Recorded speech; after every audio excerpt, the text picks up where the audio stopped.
A Rádio USP apresenta USP Analisa. Meia hora analisando assuntos atuais que envolvem a vida do cidadão e da universidade, sempre com um convidado especial. USP Analisa.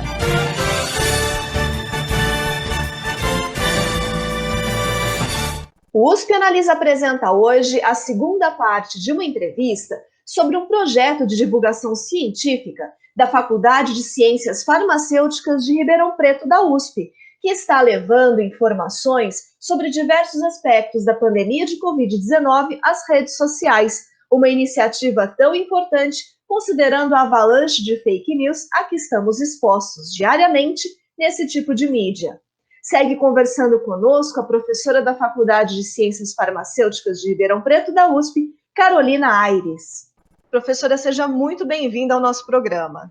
Muito obrigada, Thaís, pelo convite feito. É uma grande oportunidade para nós poder falar sobre esse assunto nesse momento tão difícil para todos nós. Muito obrigada. Professora, como vocês definem os temas das postagens e também quais os assuntos mais presentes nessas postagens? Os temas das postagens, eles são definidos pela demanda de dúvidas dos grupos de família, muitas vezes de fake news que são publicadas indevidamente, às vezes um estudo polêmico ou então uma afirmação polêmica, até às vezes de cunho político, são trabalhadas, são estudadas e elaboradas para entregar uma informação com um conhecimento científico. Então, os temas das postagens, eles são basicamente definidos pelo que está acontecendo naquele momento, pelo que a gente também enxerga nas outras mídias sociais e que a gente acha que aquela informação pode ser melhor explicada. Então, basicamente, esse é a origem das demandas vem daí. Entre os assuntos mais presentes, geralmente, até o momento, ainda o campeão de postagens é a cloroquina e hidroxicloroquina, porque são os temas mais presentes nas mídias, né? Então a gente tenta abordar muitas vezes esse mesmo assunto, só que de formas diferentes, porque num vídeo também de 2 minutos, às vezes é muito complicado a gente abordar todos os aspectos das contraindicações, por exemplo.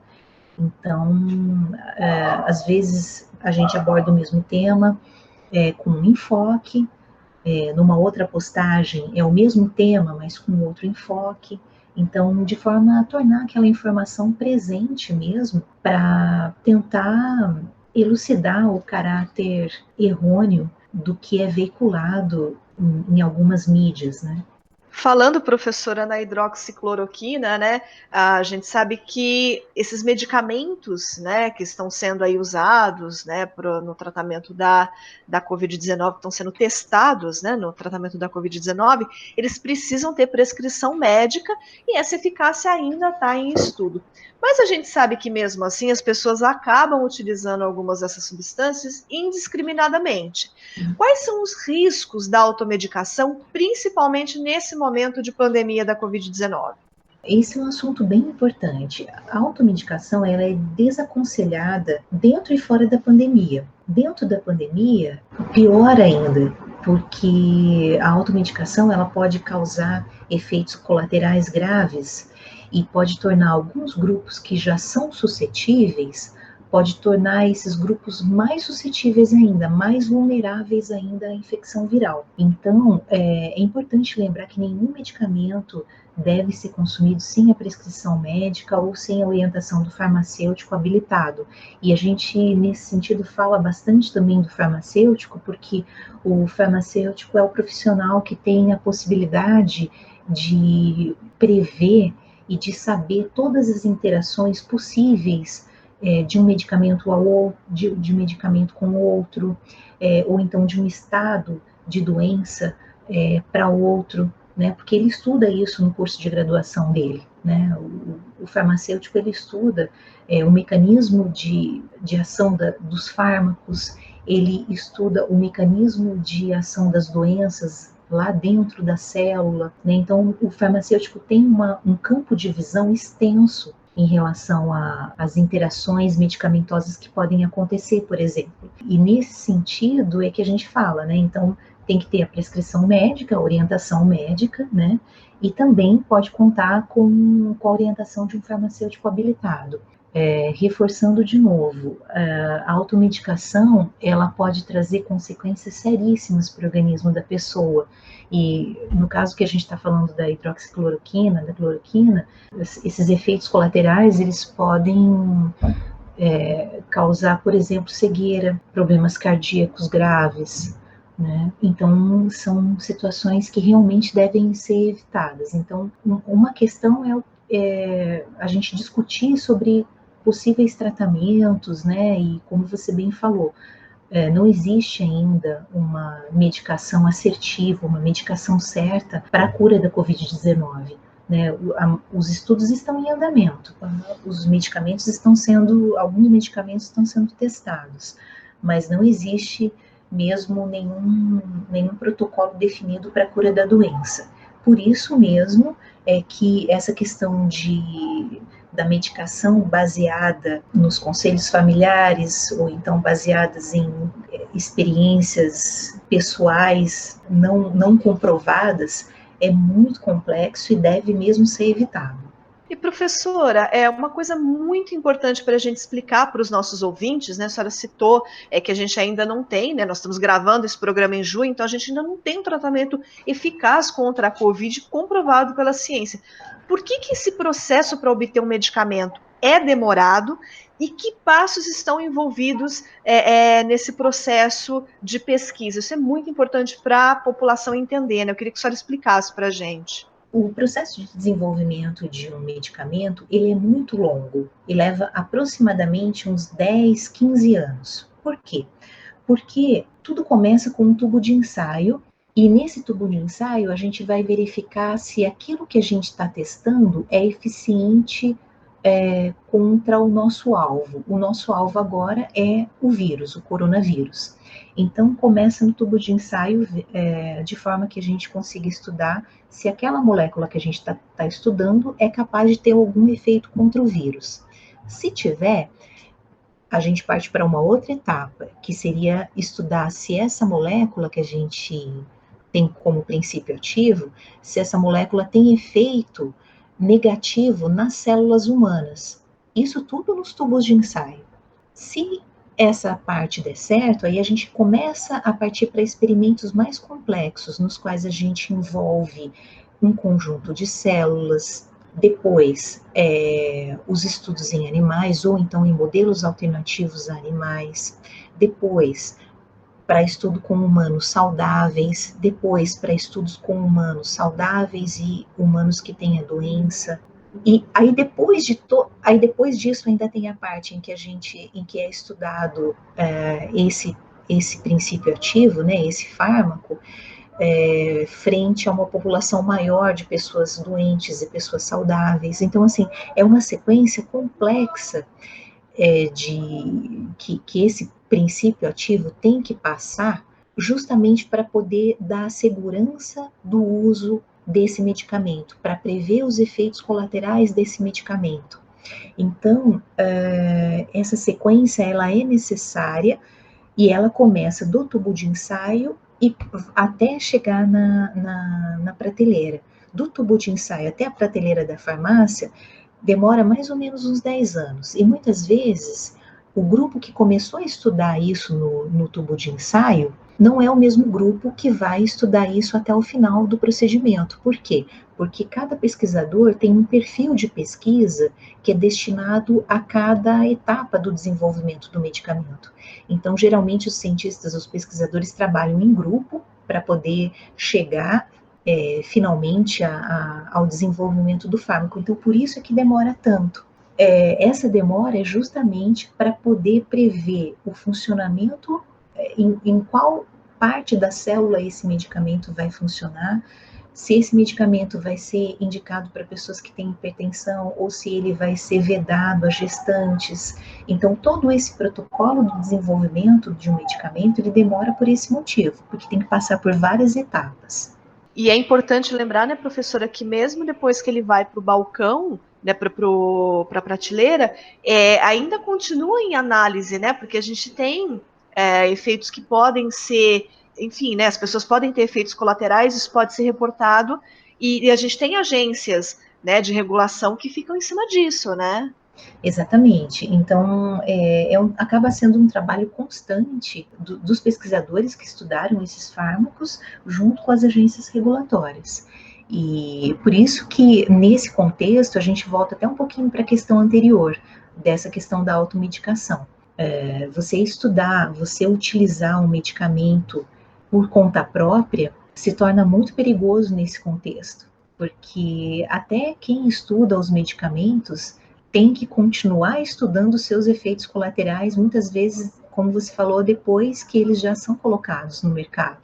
Tem também a questão das interações medicamentosas, quando o medicamento pode interagir com aquele que já está no mercado de uma forma segura, por exemplo.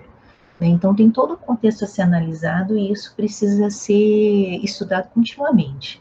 Então fica a dica para o nosso ouvinte aí, nada de automedicação, né? Sempre procurar um médico, um farmacêutico, alguém da área, nada de consumir remédio por conta própria. Professora, voltando ao tema da divulgação científica, as postagens de vocês, em grande maioria, são no formato de vídeos gravados. Vocês pretendem ampliar a variedade de conteúdos, investindo, por exemplo, em lives, né? Que é um formato que está tão em moda ultimamente? Isso, a gente tem percebido essa necessidade, sim. Surge de uma forma bem natural. A gente começa com os vídeos, né? Aí depois, entre os próprios alunos mesmo, né, que trabalham com a gente nesse projeto, eles falam, nossa, mas a gente podia, de repente, juntar esse professor com esse para falar disso, para discutir, para abrir para o público, né? Então, a gente já está organizando alguma coisa nesse sentido, e em breve nós vamos começar a divulgar esse tipo de divulgação também na forma de lives. Outra questão também que nós estamos trabalhando bastante é tentar fazer material escrito mesmo. Também nessa ideia de postagens curtas, geralmente, provavelmente combinando uma notícia falsa, seguida da informação correta para fazer esse contraponto, né? A gente acredita que isso também possa ser uma possibilidade de continuação do trabalho. É importante até para esclarecer, né, professora, as pessoas a respeito dessas fake news, né? Sim, sim. As fake news, por incrível que pareça, elas têm uma velocidade de propagação muito mais rápida do que as informações verdadeiras. E isso a gente tem percebido nitidamente. Então, os nossos vídeos, por exemplo, eles demoram uma média de 7 dias para ficar pronto. E é um vídeo de 2 minutos, né? E aí você pergunta, nossa, mas um vídeo de 2 minutos demora 7 dias, 10 dias para ficar pronto. Por quê? Porque nós tentamos ir atrás do embasamento, né? De um embasamento verdadeiro, de um embasamento científico. Então, às vezes, muitos vídeos que você vê que o docente está falando, o professor está falando ali por 2 minutos, ele demorou 2 semanas para gravar. Por quê? Porque ele foi atrás da última pesquisa que saiu sobre o assunto, ele tentou traduzir aquele artigo complexo, né, cheio de termos técnicos, em termos mais acessíveis. Isso demora um tempo também para você fazer, demanda muito esforço do pesquisador, né? Também a gente já teve, né, nas nossas postagens, muitos vídeos assim que a gente marcou de receber hoje, e aí chegou hoje, não me entregaram o vídeo. Mas por quê? Porque me pediram mais um tempo, porque já estava para sair um artigo novo, um artigo atual sobre aquele assunto da gravação do vídeo. Então acontece muito isso. Mas exatamente por esse motivo, a nossa preocupação é tão grande de passar a informação correta e a informação atualizada, que a gente percebe que demora mesmo para a gente conseguir publicar uma notícia verdadeira, uma notícia embasada cientificamente. Por outro lado, as fake news, elas já não dependem dessa demanda. Então, muitas vezes a pessoa que tem uma mente criativa, desviada para um lado que não é um lado assim tão produtivo, ela consegue fabricar isso em 2 minutos, porque ela não precisa consultar fontes confiáveis, né? Muitas vezes ela até elabora uma questão que ela acha baseada numa informação pessoal, ao contrário das informações verdadeiras, né? Que elas são baseadas em informações científicas, em informações embasadas, em informações verdadeiras, que já foram repetidas várias vezes, que já foram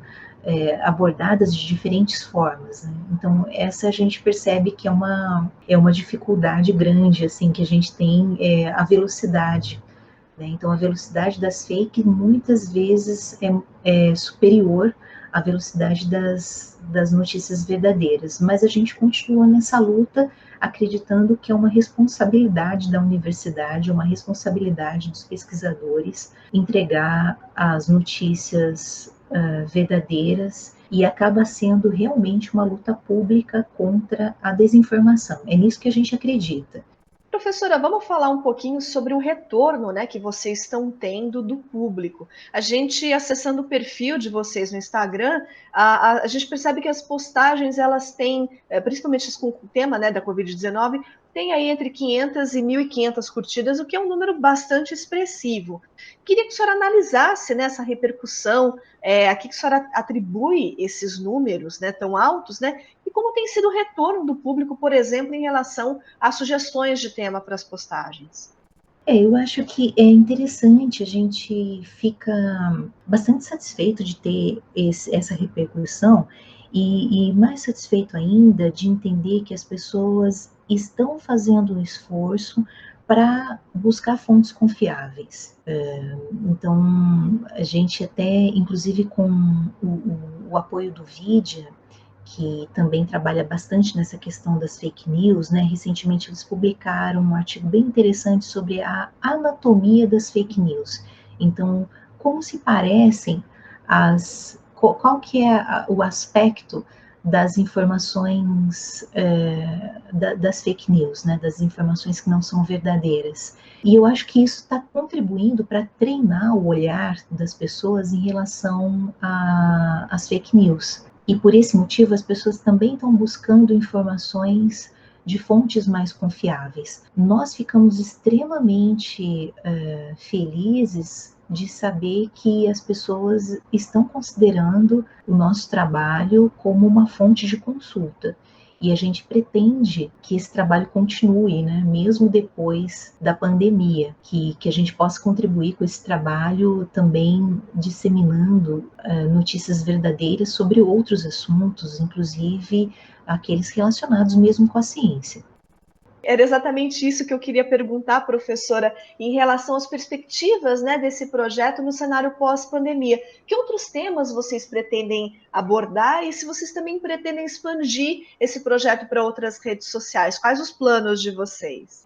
Os nossos planos no momento é fazer realmente a expansão, porque a gente tem no Instagram e no Facebook. O nosso objetivo é expandir também para o YouTube. Nossa equipe já está trabalhando nisso, fazendo o arranjo de como é que a gente pode fazer atingir essa plataforma também.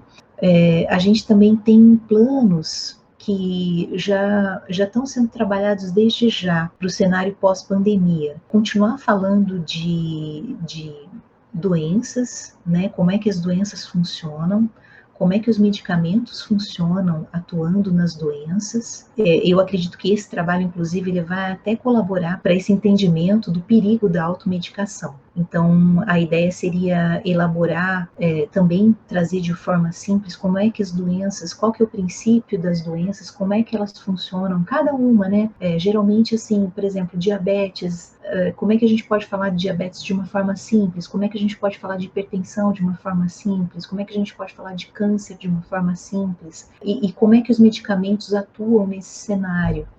Esse é um dos objetivos. Outro objetivo também é continuar falando de ciência e de como a ciência pode despertar os alunos para os seus panoramas futuros de trabalho. Então, nós temos muitos ex-alunos agora que trabalham em indústrias de medicamento, trabalham em empresas reconhecidas mundialmente, e muitos deles se formaram aqui na faculdade e durante a sua época de graduação tiveram contato com a iniciação científica, que geralmente é o primeiro contato do aluno com a ciência, com o método científico, com o entendimento da importância da ciência na vida das pessoas, né? E até é interessante isso, porque um dos depoimentos que a gente está fazendo já, essa coleta de dados, desses ex-alunos, que agora trabalha numa empresa importante no Brasil, relatou que esse contato com a ciência fez ele respeitar mais a opinião das pessoas, porque eu acho que a ciência dá essa possibilidade, porque você, trabalhando com pesquisa, você trabalha com outras pessoas. Então, você também tem que se adaptar a essa questão dos relacionamentos interpessoais, ao próprio respeito do jeito diferente do colega, ou então de ter que esperar um equipamento ser desocupado para você poder usar. Essas questões da inteligência emocional também são todas questões que a ciência abre esse leque para a gente poder trabalhar. Então, eu vejo a ciência como uma grande ferramenta de desenvolvimento pessoal também dos alunos. E por mais que eles consigam, mais do que conseguir bons empregos, né, depois que o aluno se forma, eu acho que é esse reconhecimento de que a ciência faz parte do nosso dia a dia. Então, ele está desde o funcionamento da sua máquina de lavar, por exemplo, até quando você está limpando a casa e você vê que cada produto de limpeza aí, ele está sendo direcionado para um tipo de função. Então, eu acho incrível a gente poder entrar em contato com essas questões e conseguir transformar isso numa visão prática para o nosso dia a dia, né? Até em questão, principalmente, a diabetes, né, que é um termo muito recorrente. A gente observa, por exemplo, às vezes os alunos mesmo, na hora do lanche, optam por determinados alimentos e não sabem o impacto que aquilo está tendo, por exemplo, dentro das células, né? Ou então, o que aquela tomada de decisão de um determinado alimento, por exemplo, pode contribuir para um desenvolvimento futuro de uma diabetes, de uma pressão alta. Então, eu acho que ciência, ela fala sobre isso, sobre escolhas, sobre discernimento, sobre tomada de decisões. Então, eu acho que a ciência, ela consegue abordar todos esses tópicos, né? Então, o nosso cenário pós-pandemia, que eu acho que a gente ainda tem um caminho para percorrer, o nosso cenário pós-pandemia, ele vai estar relacionado a isso, a como a ciência impacta a formação pessoal e como a ciência impacta na nossa tomada de decisões e em como ela também contribui para o avanço da humanidade mesmo, né, para o desenvolvimento de medicamentos, para o entendimento das doenças. Então, eu acho que é um assunto que é interminável, né? Bacana, professora. Bom, o assunto é interminável, mas infelizmente o nosso tempo aqui no programa chegou ao final. Eu gostaria de agradecer imensamente a presença da professora da Faculdade de Ciências Farmacêuticas de Ribeirão Preto da USP, Carolina Aires, que bateu um papo conosco aqui hoje sobre o projeto de divulgação científica que a faculdade tem no Instagram, no Facebook, divulgando informações sobre Covid-19 e também falando um pouquinho aí sobre automedicação, sobre o processo de produção dos medicamentos, que é um tema tão importante, né, para a população compreender. Professora, muito obrigada pela presença da senhora conosco aqui hoje.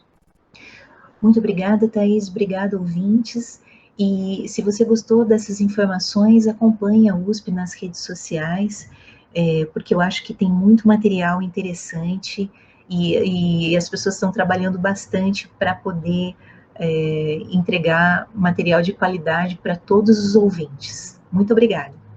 Bacana, professora. E depois a gente vai deixar os links para as redes sociais da Faculdade de Ciências Farmacêuticas de Ribeirão Preto lá no site do IEA. Você pode acessar em sites.usp.br/IEARP. O programa de hoje fica por aqui. Até a próxima semana. Você ouviu USP Analisa, um programa da Rádio USP Ribeirão em parceria com o IEA, Instituto de Estudos Avançados, Polo Ribeirão Preto. Produção do Serviço de Comunicação Social da USP e do IEA. Coordenação, Rosimeire Talamone. Apresentação, Thaís Cardoso.